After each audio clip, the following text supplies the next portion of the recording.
Hey gang, welcome to another episode of Value Added, the real estate podcast. On today's episode, we're chatting with Devin Elder. Devin is the founder and CEO of San Antonio, Texas-based DJE Texas Management. They are a vertically integrated multifamily investment firm, and they have completed hundreds of successful investment projects, including several full-cycle multifamily investments. Devin is a principal in over 2,000 doors of multifamily assets in San Antonio. So without further ado, let's get on with the show. Welcome to Value Added, the real estate podcast where we speak with the brightest minds in the world of real estate who provide, create, and realize value in an ever-changing market. And now your host, Nick Walters.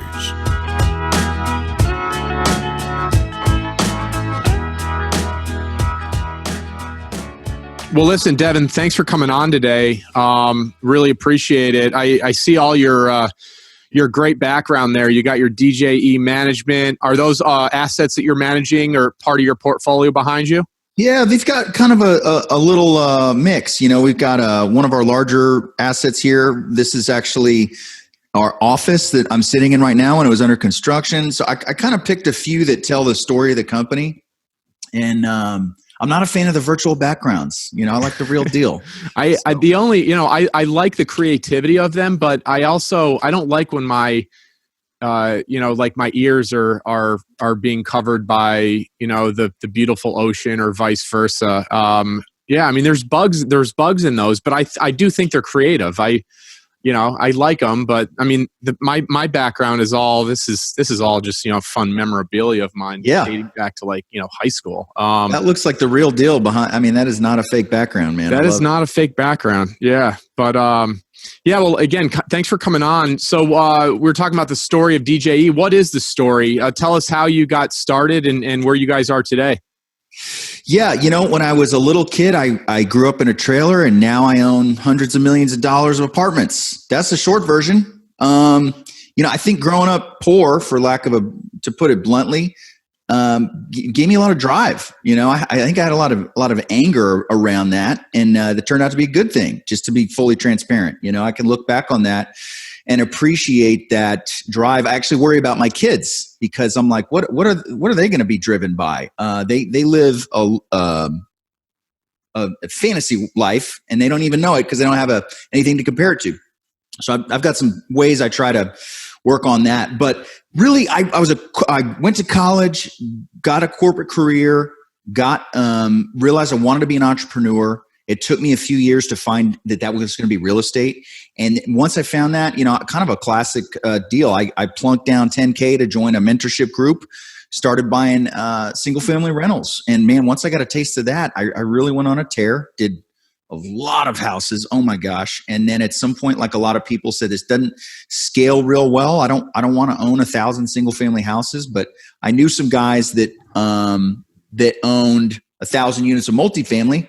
They seem to be able to pull it off okay. And so that led me into the multifamily realm. And it's just been kind of just growing it and iterating it.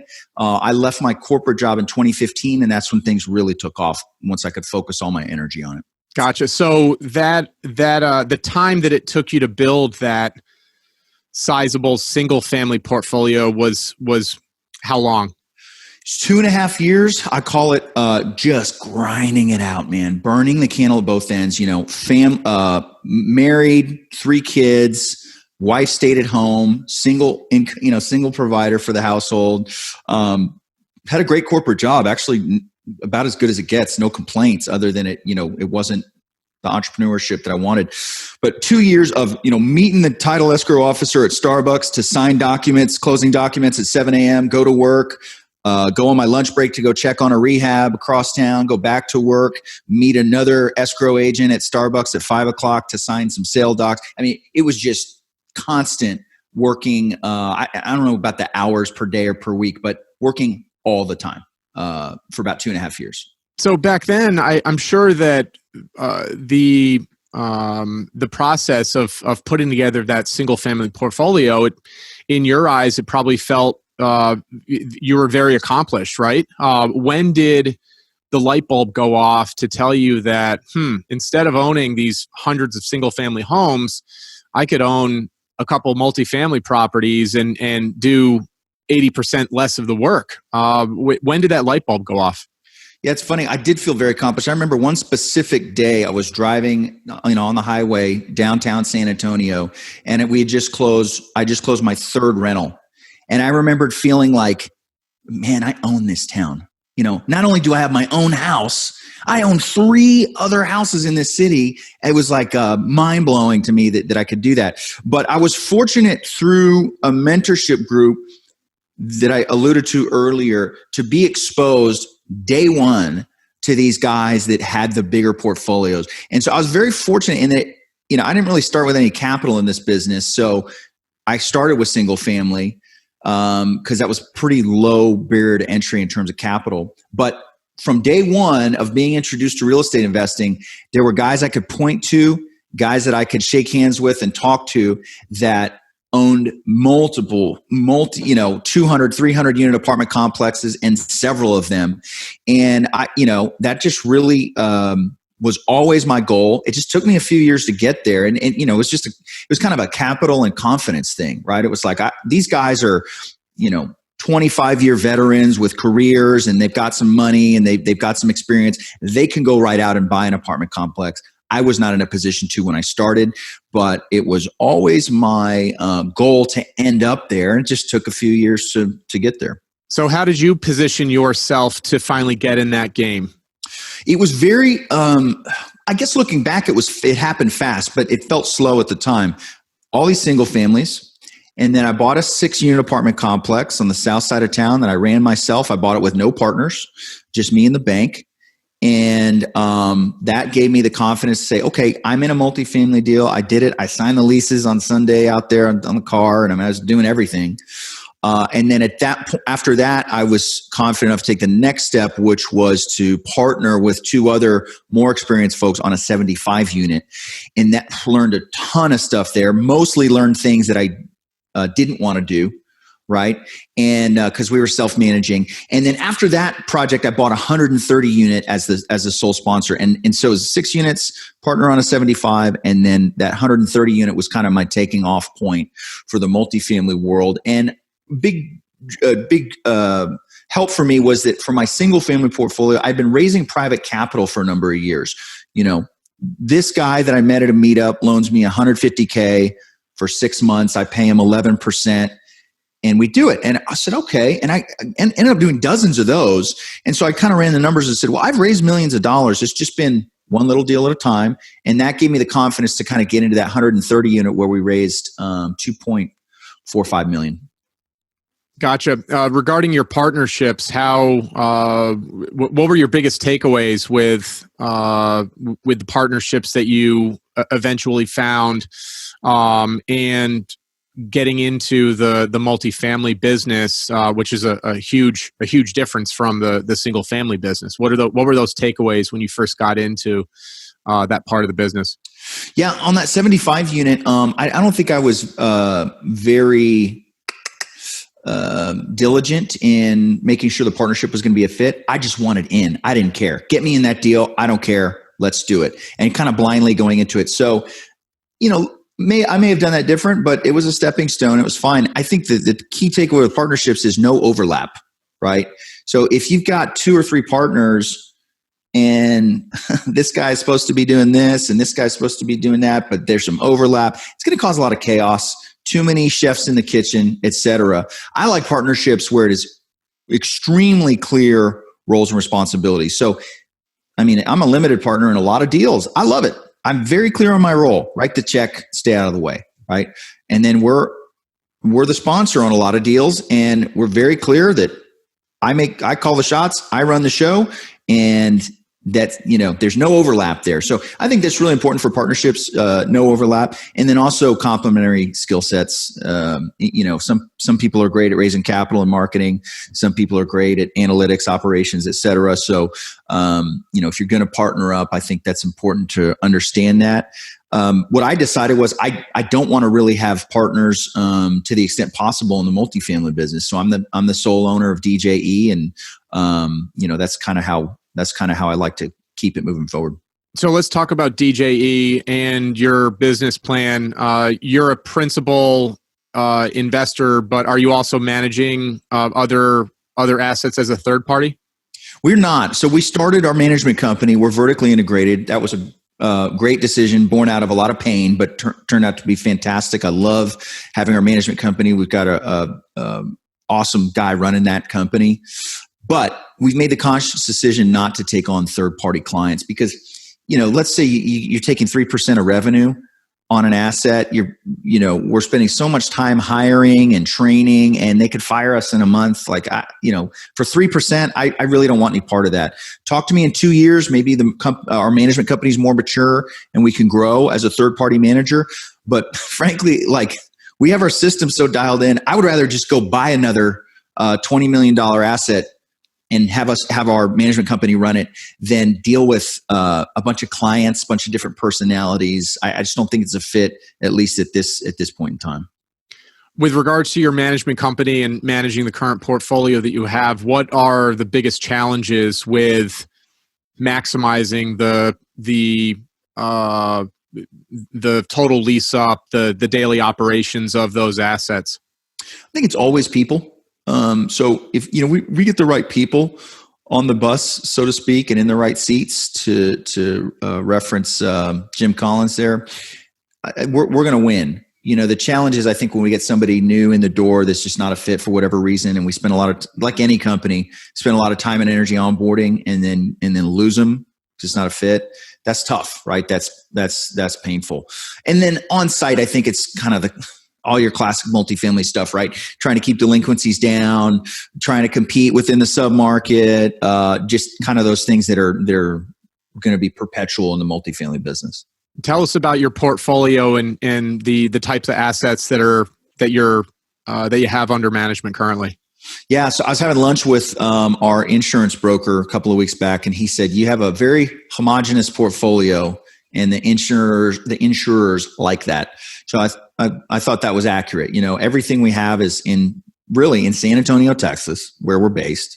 It's 124 on the small side to 283 units on the large side. So kind of in that, 125 to 300 space.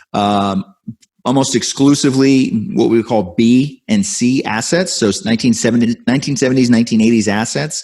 And that's kind of it. They all start to kind of look the same after a little while. And it's the same business plan kind of on all of them. We're going to go in. We're probably going to rebrand it. We're going to make the office really nice. We're going to get a new big monument sign out there. It's always kind of boggled my mind how some fresh paint, a rebrand, a new monument sign, a new office, and some new building signs, completely changes the look of what might be 5-acre asset, right? It's just crazy. So those are really easy things and cheap things to do that can have a huge impact on the feel of a community. So we kind of typically go in and do the same things. That's exterior, and then interior, kind of same thing. We'll go in and update the paint scheme. Fixtures, plugs and switches, vinyl plank flooring, maybe resurface some countertops, paint the cabinets. It's definitely not rocket science. I've flipped a lot of houses, some of them, really nice, redos and beautiful design. And I think maybe for your ego, that's kind of important the first couple of times, but it is a lot of work. The apartment stuff is extremely basic compared to that, which I have come to love. I like boring. I like basic. That's what we want to keep rinsing and repeating on. Do you guys have the capability, or do you have experience in the heavy lift value adds? Have you had an asset where you've had to totally reposition into the market? Yeah, 100%. A few. I mean, one of them was we scraped it down to one tenant. I mean, we literally cleaned out every single person. And this was a deal where there was high crime, high drugs, prostitution, homeless people breaking into units and sleeping in them. You name it, had everything. But the area wasn't. It was like the property was the problem, not the area. It's kind of a regular C-class area next to a lot of highway and a lot of employers and shopping and stuff. So there was no choice but to kind of scrape that thing down to zero, completely, really down to the sheetrock. And in some cases, down to the studs on some of those units, replace everything, and then lease it back up. We got it back up to 100% and ended up selling it a couple of years in. That was a lot of work. I think all things being equal, we are reverse engineering to a investor return. So if I can get the investor return on a bigger, cleaner asset, all day long, right? So, but we've done it all, done the whole spectrum. How have you guys been able to keep your pipeline full? What are you guys doing to put yourselves in the best position as possible to get first look at those deals that are hitting the market or haven't yet hit the market that you're getting first look at? One is hyper-local focus, San Antonio. We don't even, I wouldn't even look at a deal in Austin, Texas, an hour to the north, or Houston, 3 hours to the east. Wouldn't even look at it, right? So hyper-local. Broker relationships, and then a track record of just being the easiest buyer to work with, that closes, that doesn't retrade unless it's something absolutely egregious, that there's a lot of variability. You got a lot of egos sometimes dealing with these owners of these big buildings and stuff. We just want to be, we want to be the go-to guys that are just easy to work with and close. And, I'll give you an example. Yesterday, I got a text from a broker that said, hey, there's this deal, this off-market deal. I really like the sound of it. He gave me the high level overview, and I literally left the office, 10 minutes later, drove over there and walked the property. And that kind of ability to act quickly. And then those guys that own the asset looked up our website, looked up our track record, and they're going, hey, they're out of state, but they're going, well, clearly these guys, own a bunch of stuff right around our asset. They can close. The broker's vouching for them. Definitely a relationship game, and very hard to build that. But once it's built, I say that the fish kind of jump in the boat. It's certainly not that easy, but it changes. After all that's been built and that reputation's been built. San Antonio is one of the fastest growing markets in Texas. How are you guys able to? Well, you're finding the deals, but with the cap rates compressing, construction costs are getting more expensive. How are you guys leveraging your collective resources to make these deals happen in a very, very competitive market? Yeah. So cap rate compression's wild. Most of the deals don't work, right? They're just, and some of them wildly so. We see deals and go, I have no idea how we're, $4 million off on the ask on a $15-20 million deal. That's kind of the norm. So certainly most deals don't work. What's helping now is financing, right? The rates, and on our last deal our last multifamily deal we closed was a sub 3% rate and 5 years of IO and really strong leverage. Going, well, and interestingly, that deal that we closed several months ago, we looked at 12, 18 months prior, and I couldn't get it to pencil, mostly because of where the debt was. Then the debt landscape changed. We go, oh, this deal that was close before, now it works. Now we're going to execute on it. So the debt is helping. And we got to look at a lot of deals because most of them don't work. I think that's anybody in multifamily. So that's kind of on the acquisition side. On the on the operations side, having that management company in-house, there's like zero political hierarchy. There is zero bureaucracy. It is like, I get a text, approve something, done. We're doing it that afternoon, right? So that ability to execute really quickly helps. We promoted one of our more tenured maintenance guys to director of maintenance and construction. So now we got one guy over the whole portfolio that's overseeing all the capital improvement projects. That's been an efficiency. We're looking at starting the landscaping company in-house to do tree trimming and landscaping and things like that in-house to cut some costs. So we're always iterating, and it's nice to have our own portfolio to experiment on and iterate on to cut costs. That's great. Devin, we're going to conclude this episode with the hard-hitting questions. These are the questions that we ask every one of our listeners. I always start off with, what is your why? When I started, it was definitely family and creating some security. That's been established. My why now is really to be engaged and be having fun every day. That's literally what I live for. And the funnest thing for me is taking on big, challenging projects, believe it or not. That's what I'd rather do than anything. Is there a recent book or another piece of media that you've consumed that's provided significant value to your life or your career? I like everything Dan Sullivan with Strategic Coach does. I just read, I've read for the second time, Who Not How. I think that's a Dan Sullivan book. It is. If I'm not mistaken. I love that. 2020 for me was the year of delegation. Outstanding. So I saw a tremendous value in that. Have you read that yet? Yep. Ben Hardy. Yep. And Dan Sullivan. Yep, awesome. That's right. Awesome stuff. Yep. Yeah. How do you like to pay it forward? I started a foundation, the DJE Foundation in 2020. My goal in 2021 is to give away $100,000, and we're on track for that. That's awesome. Expect that to grow over time. Do you have a website for that I can plug in the show notes? DJEfoundation.org. Awesome. Knowing what you know now, Devin, what would you tell your 21, 22-year-old college graduate self? What's that one piece of advice? There was so much uncertainty about the future at that time, and I think that's probably normal at that age. But hang in there. Pursue. It's so cliche, but if you got a dream in your heart, it is there for a reason. You got to pursue that with all you got, because we're going to be in the ground before long, all of us. And this is it, man. Pursue it. And if it takes you years of slogging it out, and that's your dream, you got to pursue it. Devin, how can our listeners learn a little bit more about you, DJE, and your overall business? Probably the website's the best, djetexas.com. There's all kind of info there and ways to connect, etc. Awesome. Devin Elder, we really appreciate the time, and thank you so much for adding your value today. Nick, thank you. I enjoyed it.